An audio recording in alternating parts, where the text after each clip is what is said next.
to TubeTalk. Thank you, Doug. Welcome back to you. You're sounds like you got a little croak in your throat, a little frog in your throat. Yeah. How are you feeling? You haven't got the COVID, have you? No, but I think I might miss the from school tomorrow. No, I don't think you're that safe. Mr. McKinley be watching too, so. Yeah, but it doesn't get posted till like midday Friday. We'll Well, that's see. decided. Anyway, moving on. Last week we had Serene first place. Severine, Severine. boom, fresh up. Best she's ever gone fresh up. Lovely ride, Kozi Asano, hooked out, hit the line, won really well. Kozi said so much stronger this time and so much better. So she's heading towards Cup Week. Might even sneak a little listed race in for her. And she's unbeaten in Cup Week. So the pressure's on Andrew Carston to get her to win again. 2 years in a row she's won.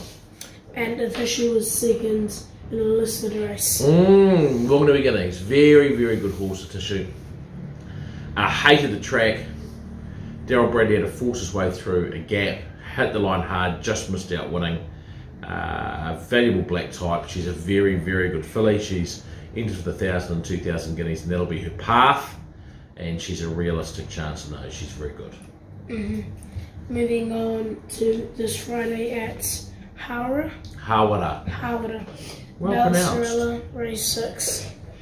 And barrier 11, if you're wondering. Yeah, so why draw it? It's kind of a prep run for her. We just eased up on her a little bit. And we're going 1,400. And it's a lead-in. She's got a bad barrier draw. She'll get back. We'd want to see her running home well with Chelsea Burden on board, claiming 2 kilos. And this will prime her up for a mile in 2 weeks' time, where she'll be more forward. Second is Rock Island Line in race 8. Very consistent form. 1,400 metres. She'll get a slow track, which is really good for him. Daryl Bradley retains the ride. He should get a nice run, sort of 4th, 5th, 6th, 7th, somewhere around about there. And again, it's one of these open entry races where he's not that well off at the weights, but he is better off than most. And at $19, he is a mile over the odds. He should be half that. He's a winning chance. Next is Geneva race 9. Second last start. Over 1,800, come through that race well. She strikes a really strong field though. But nice barrier draw, Hazel Chauffeur on board, who gets on really well with her and got her to run last start. So looking forward to the race. She gets a nice run in transit. She can be very, very competitive. And final one is Maestro. Maidstone Park at Hawera, doubtful runner. She is 5th on the ballot, unlikely to get a run, likely to be at Woodville in a couple of weeks' time. If she does get a run from the barrier, we're going to have to go back, get cover. And look, she's certainly good enough to be right in this, but she's unlikely to get a start. And that was race 11 for who was wondering. Moving on to Riccarton Park on Saturday, we have Aristotle, race 4, barrier 11. Yeah, Aristotle, so he's fresh up. Last year's starts resulted in the 1st and the 2nd. He's a really, really interesting horse this time, and he was always a confidence horse, and just sort of got his confidence knocked a couple of times. Then at the end of last campaign, he came right and won easily by 3 lengths and backed it up with a 2nd. So he's going to be a really interesting horse this campaign to see how he progresses and if that confidence is just going to let him go to another level. Does have a awkward barrier draw though, so it is pretty tough for him, and fresh up he will improve for the run. Would love to see him hitting the line hard as a precursor to his next start. Good pipe opener. Next one is Major-ish. Issue. Race 4, barrier 14. Yeah, same race. Barrier 14. Look, she pre-COVID, her last start was a really good 2nd. So I think she's coming out really well, but short of her best, bad barrier draw. She's going to get back a long way, and again, it's a pipe opener for her, getting back and running on. It's not beyond her, but she's got to improve a lot, and 2nd up she'll be better off. And at Kembla Grange on Saturday, Mighty Neil, race 7.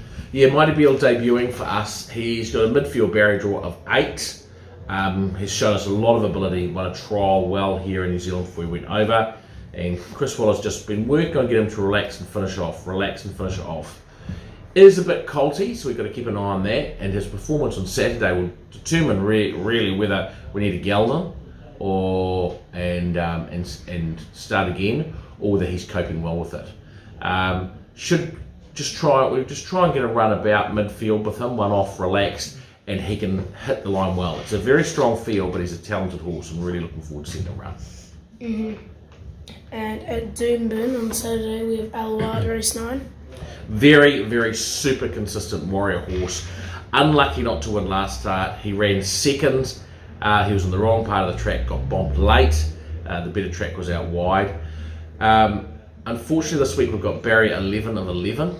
He's coming to 10 already, but that kind of makes it a bit more difficult. So he's got top weight as well. So we're going to have to work out, Luke Dipman have to work out where he goes, whether he goes forward or back early in the race. But he's flying in track work. If he gets the right run, he can win. And moving on to the Taupo on Sunday, we have GC. Very good horse, GC. He had one start as a 2-year-old, Boxing Day at Ellerslie, $50,000 race, got back last, stormed home, had a very good final sectional, come back well. He's won a trial pretty easily, but there was only 700 metres, and we're going to this race and he's half a run short really. He's get a nice barrier draw. Should sit just behind the speed, 5th, 6th, 7th, somewhere like that. But he is half a run short. If he gets up, it's because of his class and ability, and I think he can run well, but he will just need it, and he will improve enormously for it. He's a horse we think we can get to the 2,000 guineas, so I've got a big opinion of him. And that was race 7 for anyone wondering. Now Race 3. Race 3. Now we move on to Bet of the Week. No. One more. Race 7 at Cranbourne. We have Monofasa. Good pronunciation. Monofasa.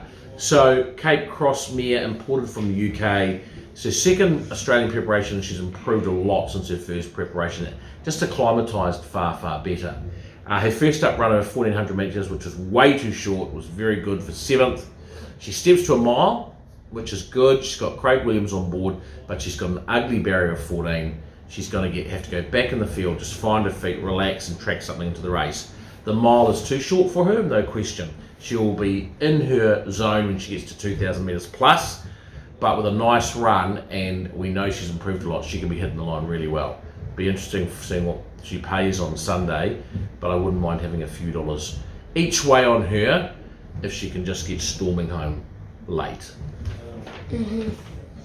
And now we move on to Bet of the Week. On Ellerslie, on Saturday race 3, we have the Arcanist. The Anarchist.